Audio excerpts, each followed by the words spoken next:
more information. You can't edit it out. Shit, cunt, shit. Clip it. No. Check. Hey, listeners. There we go. Ow. That hurt my ears. You're a loud clapper. What are you doing? It's the... you're cut all this. I don't fucking know. You have a board. Hey, listeners. This is the Rockpile, the official podcast of the Rockhead Comedy Quarry. I'm your host, Josh Haddon. Dave Kernjan isn't here today. He's probably fighting with his mom for not separating his colors properly before doing his laundry. In the studio today, we have Jonny P. What's up, Jonny? Just chilling, thinking about Dave and his mom and his laundry. Oh, yeah? Is that cool? No. You have brutal posture today, by the way. Thank you. My back hurts, so I'm making it worse. Oh. I don't know. I was leaning on your... Fuck, you've never insulted my posture before. That's new. I know, yeah, it's good. That's a good one. I like to go for That's something. a good one. Yeah, I don't have any posture comebacks. It doesn't come up. It's just because you're only coming in at you're coming in a couple decibels low because you're sitting so far away. I can come close. Well, I can get closer. Oh, I can come. This is exciting. It's the day before Valentine's Day, February 13th. Yep. What are you doing for Valentine's Day?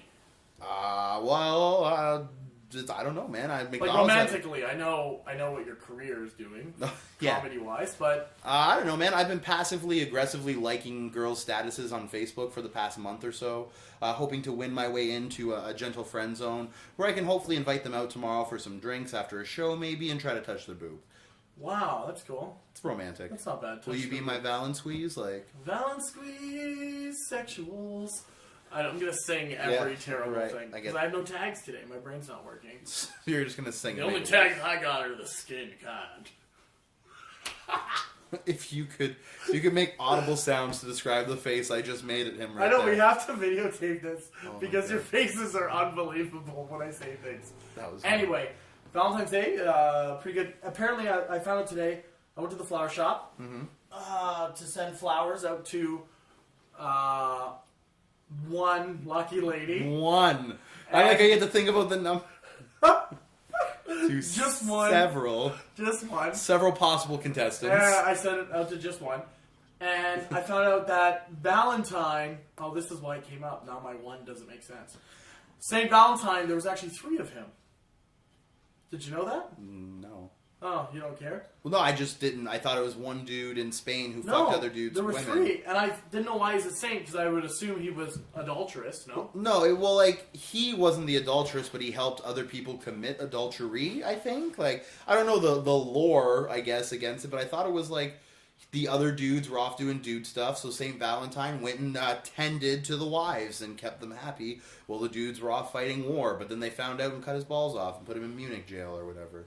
Is that real? I thought that was the story. I thought Saint Valentine was a place with spaghetti. Italian dude or whatever who just he was basically a romantic guy who had sex with people's wives. Wow. And he got caught, and that's how he became martyred, and then he was a saint because I guess he thanked God every time he took a bounty. I don't know. That's great. Yeah, all you have to do is tell God you're sorry, and then you're good. Right? Yeah, a couple rosaries, rosaries. Rosaries? I don't know. How do you pluralize? I don't know. You never say the whole rosary. I've gone to confession. When I was a kid, we used to go once a month. Yeah. And I'd go to confession, and I'd say the most messed up shit.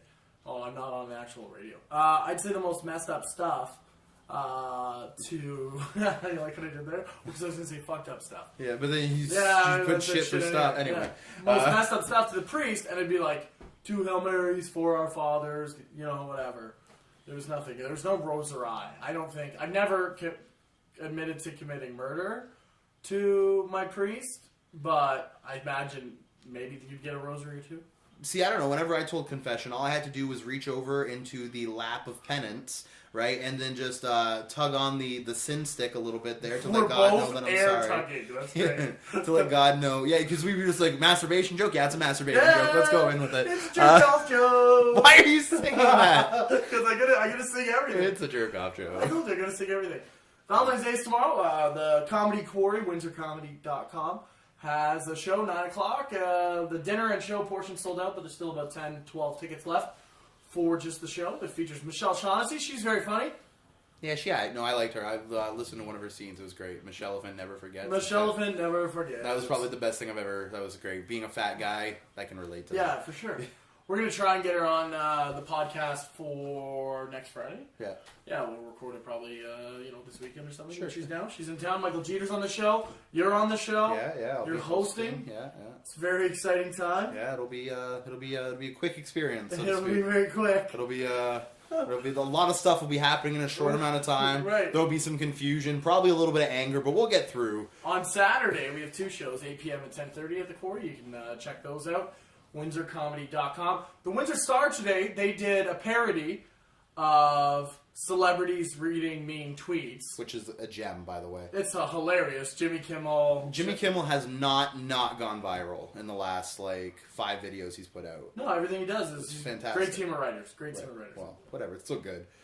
What? I wasn't... I thought team No, of I just wanted writers. to give credit to the behind-the-scenes people because I know I've got a face that if I ever make it anywhere in this comedy business, it's going to be behind the scenes. So, I wanted to give credit to those folks. I gotcha. Yeah. Just the way you said it, you're like, he's got a great team of writers. I did not say it like that. Well, no, I just... Do you want me to mix this down and edit it, and then when you say my terrible why impression... are you getting so defensive? Because you're so defensive. Why don't you... Josh is getting so defensive on his podcast. Yeah. We can do this all day. I'm not defensive. I just want those who are behind the scenes to get the credit they deserve.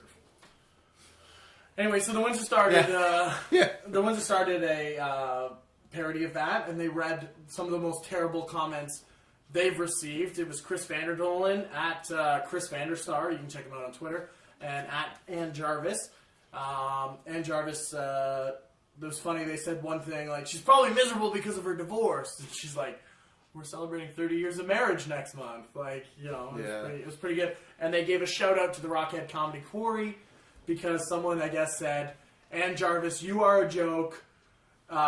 Everything you write is hysterical. Maybe you should do stand-up on stage at the Rockhead Comedy Quarry or something." And then they posted our web address, which I thought was pretty cool. Did you see that video, Johnny? Yeah, no, I did. I had to look at it because you made me. Oh my god, did you fail improv in life? I didn't realize that was improv. I thought I was being honest and true like a real news reporter Is is. this news? No. You just made up something about Valentine, and we're going to call it fact. Actually, I think that is real. I was legit when I told you that story. You think he's a saint for fucking wives while their husbands are out risking their lives to protect the village? You think then someone in the church was like, "Great idea, let's make this bro a saint"? Yes. Are there female saints? Yeah, I guess, eh? No. Yeah, Or no, is Mother Teresa a saint? I don't think she got what about denied. Saint Mary? Isn't that just Mother Mary? No, I think... See, I'm not very, you probably... I don't know, I only thought of that today because I know how much you hate female comics. I don't... Well, you can't say that! You can't say that! Why... Johnny hates female comics! I don't hate female... I mixed up one incident of mixing up 2 female comedians just because I've heard their names tossed around. Johnny doesn't hate female comics. I'm just kidding. He made a mistake. I love bitches. Yeah, that's what you said when I called you misogynist. That was your answer. I love the ladies. No, bitches. Did you say bitches? I love bitches. No, but Johnny made a mistake today. We were texting, and he said, "Oh, is blah blah blah coming down this weekend?" And I said, "No." He's like, "Oh, I thought she was." And I was like, "You saw a status on Facebook that I saw, and you thought every female comic was the same." Yeah, that's how it went. Well, okay, that part's accurate, but I don't hate female comedians. I love them. He also can't tell the difference between Michael Jeter and Dave Squeaky Wheels, or Lawrence Fishburne and Samuel L. Jackson. I almost said Morgan Freeman, which would have made it funny. Did you see that clip? Yeah, I did see that. Yeah. Which is stupid. I think how Samuel Jackson, come on, be a... For the listeners who haven't seen the clip, I'm going to set it up here. Right. The clip is a news reporter on Entertainment News is interviewing Samuel L. Jackson, and he says, "Was the Super Bowl commercial tough for you?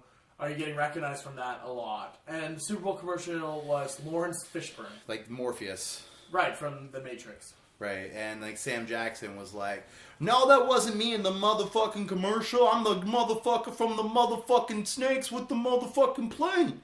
And he did though. That's what he said. or at least He that's never said motherfuck once. Well, I don't know. I read it on The Onion. It may or may not. But No, yeah. I figured. You read it on The Onion. I get my news from The Onion, and then I tell the world about it. You mean Bill Nye's not really dead right now? No, he's alive. Fuck. Yeah. I lost the bet. It's funny, there's a guy on our clean radio show, Starring Funny, on CGM 99.1, who's on before us. His name's Scott Nye, and he talks about like the most boring shit I've ever heard in my life. And right before the show on Wednesday, because it's every Wednesday at 4:30 on 99.1 FM, right before the show, I said he was like making us all fall asleep, waiting for our turn, and it was a pre-record, and I was like, Scott Nye, the boring guy, and like fucking, we were all dying and laughing at the intro of the show because he is so bad. It's so terrible. It's public access for you. Public access. So what up? We were talking about Valentine's Day. Right? That's where we got off track. Then we went on to the Windsor Star blog thing. This is messed up. I tell everyone this.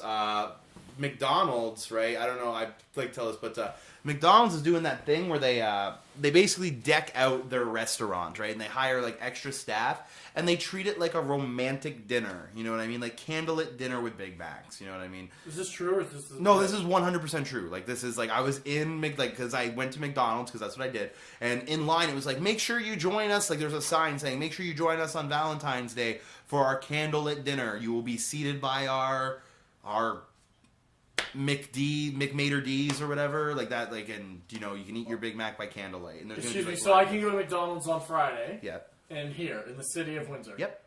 And there's gonna be candlelit Big Macs. Yep. And there'll be a live band playing like Maroon 5 and stuff like that. No, and 311. Oh, I don't know about their music selection. You're lying. No, I'm serious. Keep talking about it while you okay, Google you can Google it. Run the show while I Google it. Okay, because that's what I've been doing anyway. Look at Josh Googling like a fuck. No, but seriously, I do this, and it just like it bothers me that like that's what like Valentine's Day is supposed to be such a holiday, right?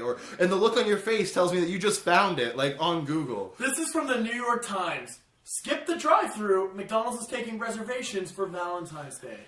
Yeah, that's not even real. No, it's real. It's legit. Like one U.S. McDonald's is hosting a candlelit. Well, there's one in Canada. Like there's one in Canada as well. In Windsor. Yes, in Windsor. It's because I saw a chick who I keep for masturbation purposes. Probably on my near Facebook. Seminole, eh? No, I think it's the Dougal one actually. I'm pretty sure it's the Dougal one. Windsor. I don't know. I can't find this. Anyone listening to this podcast, if your plans are to go to McDonald's, kill please, yourself. Yeah. Just comment on YouTube before you kill yourself. Before you kill yourself, and let us know how it was. I just like how can you like McDonald's on Valentine's Day is totally acceptable, but coupons on a date is a faux pas. You know what I mean? Like you can't use coupons on a date. But can you use coupons on a McDonald's Valentine's Day date? Why the fuck not? I think you go to McDonald's on Valentine's for the novelty. Like I think it's because you're funny. Like you think it's funny. No one goes, you know? Like, but why would you, like, there's so many more funny things you can do. You can watch 50 First Dates, which is a horrible movie, and it's incredibly more funny than going to McDonald's on Valentine's Day. I don't think so. I think, I actually am trying to figure out if the girl I'm actually kind of into, who wants nothing to do with me, she does eat McDonald's, so that sucks. Because it does. So because I'd like to Josh can't take his dream girl out to the restaurant where he likes to eat, so he can't not eat unless it's a salad. I don't know. Terrible singer. I'm just doing Scat Blues style, man. Scat Blue off time. Yeah. Triple A. Skibbity dap. Scat. Whatever. You knew exactly what I was talking about, so it's valid. It's jazz. I don't know. It's whatever my grandpa listened to. Skids, whatever. I don't know. Is your grandpa still alive? Yeah. Cool. Good. Well, he's like my step grandpa. You but said he's the only listen one to past tense. He's the only one I ever like knew or whatever. But yeah, he's sorry about that. Well, this isn't that kind of podcast. Okay. I didn't think it was at least. And Johnny's trouble started when he only had one set of grandparents. No? Bitch, my grandmas are alive. Oh, no. Only grandpa. Yeah. Oh, okay. Yeah, the other one's like been bitter or Truck whatever. Driver or what? Why would you go to that? Of all things. I think it was natural causes, you fuck. Like, that's cool. What's coming up at the Comedy Quarry this week? Next week, I mean, we have... people. Larry XL and Ayana Milan. She's on the show. Yeah, she's very funny. Nice. So I don't have work next week? Yeah, you can host or something. All right. They're here next week. I'm just trying to think what clip we're going to play right now to set up. Wouldn't you play an O'Shaughnessy clip? Because she's... Shaughnessy, by the time they listen to this... Right, okay. Why don't you play one of my clips? Because fuck you, that's why. That's what I thought. Listeners, stay tuned right now. We're gonna play a clip of Jonny P doing stand-up. What? I have to pick out a clip. And we'll be right back on the Rockpile, the official podcast of the Rockhead Comedy Quarry. I was walking down the street and I was listening to my iPod. An officer tried to pull me over. He's like, how come you didn't pull over? I'm like, officer, I'm listening to my iPod. But I don't think he heard me right. I think he thought I said, oh, I've got a gun. So he maced me right there on the side of the road. And that's why my eyes are so red tonight? Yeah, someone smokes pot back there. That's okay. It's okay. Do you smoke pot, mister back there who makes all the noise? You smoke pot? Not in a while. Not in a while. Like, people, got some? No, not for you. People freak out. People freak out when, like, I ask them if they smoke pot. Like, I'm not a cop. I'm not going to arrest you. I don't look like a cop. I look like the guy in the package at Zigzag. Do you know what I mean? And everyone who laughed is guilty of knowing what I'm talking about. I don't know, like, what's the problem with pot? Pot doesn't cause problems, it causes adventures, you know what I mean? You smoke a couple joints with your friends, you go on down to Walmart, you get a t-shirt, some orange juice, and a lawnmower. And you're still in the fucking express line, you know what I mean? It's great. I just support pot, because potheads, they're okay, you know, a pothead, they're pretty normal. You can get a pothead, you can get them a job, and they'll work, albeit a little bit slower than everyone else. They'll do the job, you know what I mean? You can't like get a crackhead or a cokehead, or you can't get any of the major heads a job because they're just not going to work. You know what I mean? Like, you can't get a crackhead a job at McDonald's and expect it to work out well. You know what I mean? Because you'll be like working the fryer and he'll be like, "Let me smoke this crack first," and you'll be like, "That's not a good idea, new employee," and he'll yell bananas and stab you and run away, and then you'll have to rehire. We got one manager in the back. I like that. Pot's okay, you know what I mean? Like you ask a pothead about their night, it's pretty normal, you know what I mean? Like, it's something along the lines of like, hey, me and my buddies smoked a little bit of pot, we ate a whole box of Pop-Tarts and passed out watching Everybody Loves Raymond. You know, but you talk to like a crackhead or a cokehead or something like that, their night's not normal. Their night's fucked up. Like Quentin Tarantino got in their night and did like a deleted scenes thing, you know what I mean? It's something like, oh, you know, me and my wife, we did cocaine and we tried to go to bingo. And really, we tried to go to bingo and I had 4 corners, but really they were calling 2 lines, so that bitch wouldn't give me the money. No matter how many times they yelled, I was like, bingo, bingo, bingo, bingo, bingo, bingo, bingo. So I started choking her at the front of the bingo hall and she called the cops. So I ran out the back door and took a bus down to Olette, where I got a falafel and a hand job. Just doesn't make sense, you know what I mean? Like, I don't know if you guys know about Windsor, but it's the only place where you can get a falafel and a hand job in the same plaza. You don't even got to repark your car. And we're back at the Rockpile, the official podcast of the Rockhead Comedy Quarry. That was Jonny P. You can check him out at HaHaJohn, Jon, hahajohn.com. Yeah. Woo, hahajohn.com. You said you were only going to sing bad things, you dick. Yeah, that was funny. You talked about drugs. Yeah. That's good. I've just committed to that clip now. Commitment. It's good. Speaking of Valentine's Day. Yeah. Commitment. That's something that you should sing about because it's horrible. Oh, man, it's cool. I hope this weekend's good at the quarry if all these people are committing to us to have a good time. You think you're going to see, like, single people looking to mingle, or you think you're going to see, like, all couples all day? We're thinking about putting out a quick ad for single people on Saturday night. Huh. Like the late show, the 10:30 show, because there's like 60 tickets left.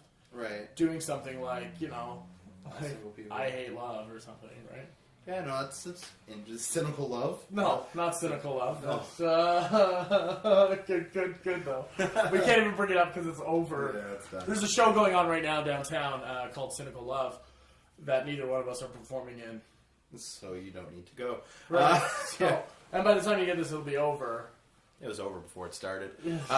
Wow, that's terrible. I'll say that to her face. I was reading the conversation, and it was a legitimate concern. Like, she wanted to plant audience members to make the show funnier. That's when I, like, threw Rob's phone, and then the next message was Rob's like, how much stage time can I do?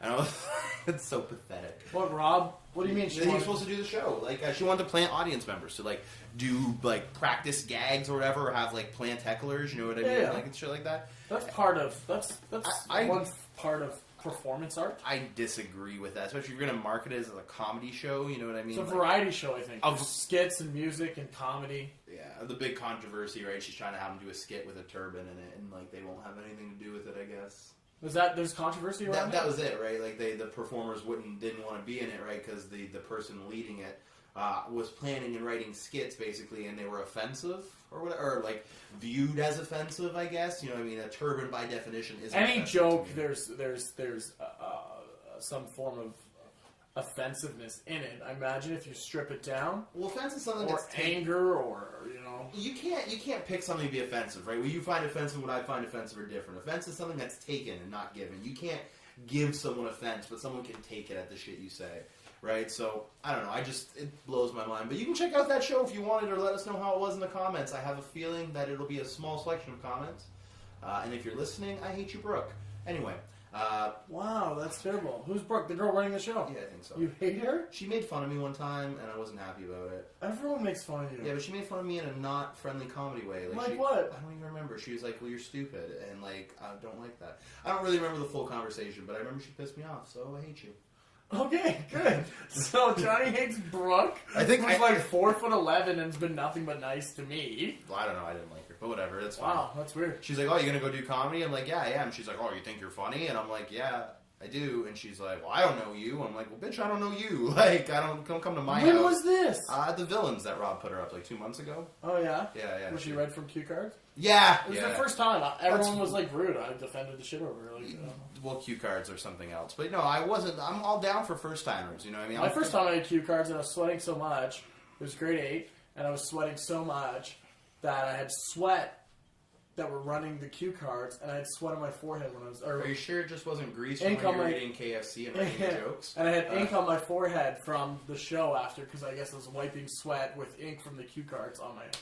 Yeah, I had some terrible joke about a woman left cookies behind on the plane, and the captain had to page the airport and say, "Would the woman who tossed her cookies on the plane please come back?" I don't know, like it was a tossed her cookies joke. Oh wow! At 13, or 12, that's a great joke. Yeah, no, that's something. You're terrible. Whatever. Your first joke was brutal. You was my first joke. I remember my first joke. You remember my first joke? What was your first joke? My very first joke I ever told was at or whatever, right? And the place had the word corner in it, right? So my first joke was like, when I got permission to perform on the corner, oh, look what I said, performing on the corner.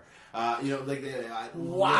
Yeah, that's not bad. That was really bad. It's not terrible for a first joke. I don't know. I was like 18, 19 at the time. It was rough. This was a long time ago. How old are you now? 25. Wow. Yeah. You've been doing comedy 6 years? Seriously, probably about 4 or so, but like my first official time would have been like 6 years. That's awesome. Cool. I kind of like stopped for a while. I did 2 sets back to back. I went up kind of thing. He's like, cool, you can come back. And I went up and I went even worse the second time. So I took like, I don't know, probably about a year or so hiatus. And then Jason Rouse had come to Windsor with Dave Mirhaj and all them. And we had met Dave after the show and we were just talking. I'm like, I did comedy once. He's like, do you want to open for my show? And I was like, yeah, sure, I do it all the time. So then at that point, having lied to Dave Mirhaj's face, I basically had gotten on with the club owner and was like, I need to get as much stage time as possible between now and like May to get as prepared as I could. And I probably got up like 8 times maybe in like the 3 months, which isn't bad. Yeah. But 8 times in like 3 months or whatever to get ready. And then I ate horrible shit for Dave. But he was super supportive and nice about it. He was like, yeah, it wasn't bad. Then why are you so rude to comics who eat shit now? I'm not rude to them. I support. You're not support. I'm supportive. Like, I laugh even when it's not funny. Like, I try to help them. I laugh from the back. I try to go with that. I favorite everyone's Twitters. I like everyone's Facebooks. Okay, well you're like elitist. You never laugh at anyone's jokes. Not true. Whose jokes you laugh at? You never laugh at any of the noobs' jokes. I laugh at the jokes. You don't even go to Milk anymore. You don't help. Well, I hate, but the problem. Okay, so here's the thing with Milk. You don't help nurture the scene. Here's the. That's not true at all because any new person who comes to me and new people come to me a lot. Why wouldn't they? Right. I offer to help out. I point them in the right direction. I will help go over their sets with them. I'll teach them tricks to keeping a good 5. I will tell them, I will help them out, but I will not spoon feed it for you, okay? If you have to be able to do something on your own. I don't go to Milk because I hate Milk. When I first started doing comedy and you couldn't get on at Leo's, Milk was the only place a comedian could go. That was it. And you had to basically fight with the music people for open mic time. People would literally, comedian, smoke breaks, and they'd be the worst shows. So I just have that fuck, not Milk again. I literally, and this is a true story, to get up at the open mics when I first started out, I literally bought a guitar, brought it on stage, strummed it once, and told jokes until they turned off my mic. Literally. I had to do that at Manchester twice. I did it at Milk once, just because they wouldn't let a comedian go up. But once I had a guitar, I was a musician. So I'd go up and I would just tell jokes. And I remember the one time the guy at the Manchester was like, "Are you going to play a song?" And I'm like, "No, I brought this so you'd let me on stage. I tell jokes." And he was like, "What?" I'm like, "I've asked you to tell jokes every week for a month and you've told me no. Why did you think when I showed up with a guitar this time it would be any different?" And he just shut off my mic, you know what I mean? So one of the best places to learn, especially crowd work, which you're pretty good at, is at comedy or music open mics. See, I just don't like the way music and comedy go together. It's a different audience because people are totally cool with talking through a musician, but you can't talk through a comedian. And it's the truth, right? So you either have to separate them entirely, all the music and then all the comedy. Well, that's where the crowd work comes in. When they're talking, you're like, "Hey, what are you guys talking about? What's going on?" Right, but that's a struggle, right? And then you miss the crowd work. Now every other comedian is going to be working that bad taste. I honestly think that variety is in terms of music and comedy just should be split. My honest opinion. That's just the way I feel. Huh, that's cool. I like the turn this podcast took, and we talked a bit about the scene. No, it was good. It was good. Jonny hates music. I love music. Yeah. I just hate music when comedy is involved. There's so many fucking syllables in my song. Yeah, there's lots of syllables. There's a whole bunch of syllables. What other open mics? Did you do the Maroon or anything? Maroon wasn't a place back then. When I had originally started doing open mics or whatever, it was literally there was the Manchester, there was Kildare. For open mic. Yeah, that was it. There was other open mics, but the ones I get on, Fog wouldn't let us on. Fog was all about their music scene, so it was basically the Manchester, Kildare, Milk when I started out. It's kind of an art that no one wants to embrace comedy, Well, it's funny, right? Because the mayor just put out that award, right, for artists in the city or whatever. There's this grant, and I'm trying to apply, right? Because I've been doing comedy in the city, and they were pretty much no. Yeah, I tried to apply. And I'm like, well, how is that not art? And they're like, no, it's just not the kind of art we're going for. I'm like, but performance art is fine because they get theater people. They're like, yeah, sure. I'm like, so what's the difference between performing a play and performing my own created material? It's because I say the word dick and they don't, but sometimes they even do, but it's okay because it's theatrical. Well, it's a character saying it. Okay, I'm a character. I'm one hell of a character. Jonny's a character. I'm so mad. Let me take that to an open mic real quick. Jonny is a character. That's good that you applied for that award, though. Good for you. Whatever, I'm not going to get it. That's awesome. It was an online thing? Yeah. That's exciting. So this was the musical and comical version of the Rockpile. Oh, take me home. Thanks for listening, guys. If you want to come check out very funny international headlining comics, go to windsorcomedy.com. Be sure to like and share this. Put us to comic in YouTube.